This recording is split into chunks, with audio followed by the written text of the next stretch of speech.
Hello everyone. In this video we are going to demonstrate the Pitt & Fisher sealant application on a Typho model. Before going to the procedure, let us see what are the armamentariums required for the same. So here we have a pair of gloves, a restorative instrumentation set which includes mouth mirror, probe, tweezer, explorer, excavator and a plastic instrument for cement mixing and manipulation. In case you are going to do the Pitt & Fisher sealants, when you are going to do on the patient, we will be needing isolation aids. Rubber dam isolation is the most ideal isolation aid which is required for the procedure. As you all know, the Pitt & Fisher sealant application requires complete isolation of the tooth. There should be no saliva contamination at all for a better retention of the sealant. So here we are going to use cotton rolls. So the other isolation aids which are required or which can be used are roll cottons, gauze, suction apparatus, rubber dam, etc. So we have the etchant, that is the 37% orthophosphoric acid. We are going to use as a etchant for the tooth. We have the Typho models, upper and lower Typho models. Mixing pad for dispensing and manipulation of the cement. A gauge spatula for mixing the cement. And here we are using the type 7 GIC as a sealant.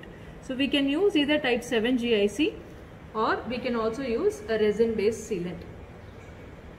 So let us see the procedure. Before sealant application, it is ideal to do the scaling and polishing of the tooth so as to remove all the superficial debris and calculus from the tooth. This will enhance the better retention of the sealant on the tooth. After scaling and polishing is over, the tooth is dried with the help of a 3-way syringe. And we have to isolate the tooth. Here we are going to use a cotton rolls. So let us place a roll cotton on the lingual vestibule as well as on the buccal vestibule. So this will help isolate the tooth. And here we are going to use the 37% orthophosphoric acid for etching. Let us apply the etchant now with the help of a disposable applicator tip. So here I am going to apply the etchant because I am going to do the sealant application for a lower tooth.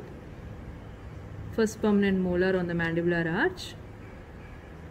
All the grooves and fissures are involved and etchant has to flow thoroughly involving the grooves.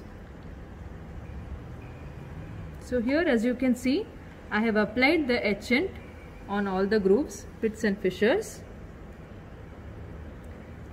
For better penetration of etchant, you can use a straight explorer and you can break any air bubbles if there are present. Like this. So that the tooth will be etched properly. Now we let the etchant remain on the tooth for about 30 to 45 seconds. After 30 to 45 seconds, the tooth has to be washed and dried thoroughly with the help of a 3-way syringe. When you are applying it on the patient, you will notice white frosty appearance which shows microporosities formation on the enamel, and that shows that the tooth has been etched properly. So now this is the completely washed and dried tooth after etching. Let us isolate the tooth once again, keeping a cotton roll on the lingual vestibule and on the buccal vestibule.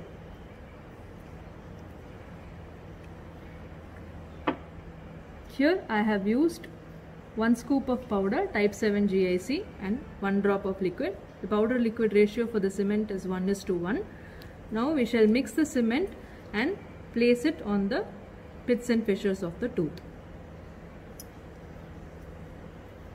You can start mixing by incorporating slowly the powder into the liquid. And first mix it in circular motion. And slowly the cement has to be mixed completely and an even mixture has to be prepared using a folding motion like this. So we have incorporated the powder into the liquid. You have to make sure that the cement is in a flowy consistency like this. The cement should not be too thick or too thin. It has to be in a flowy consistency so that it will flow onto all the pits and fissures and the grooves of the tooth. Now the cement is ready. You have to make sure that you mix the cement and you apply it on the tooth immediately, because this will set fast. So now here the tooth has been dried completely. We remove all the excess, and with the help of a plastic instrument we apply the sealant on the tooth structure. Here you can see that we have applied the cement only on the grooves and pits and fissures. Make sure you keep it on the occlusal level only, without any extra cement on the tooth. It is ideal to remove the excess cement initially before the cement actually sets in, because you should not use an aerator before the final setting time of the cement. Here I am going to use a spoon excavator to remove the excess cement. Scrape out all the excess cement slowly from the tooth.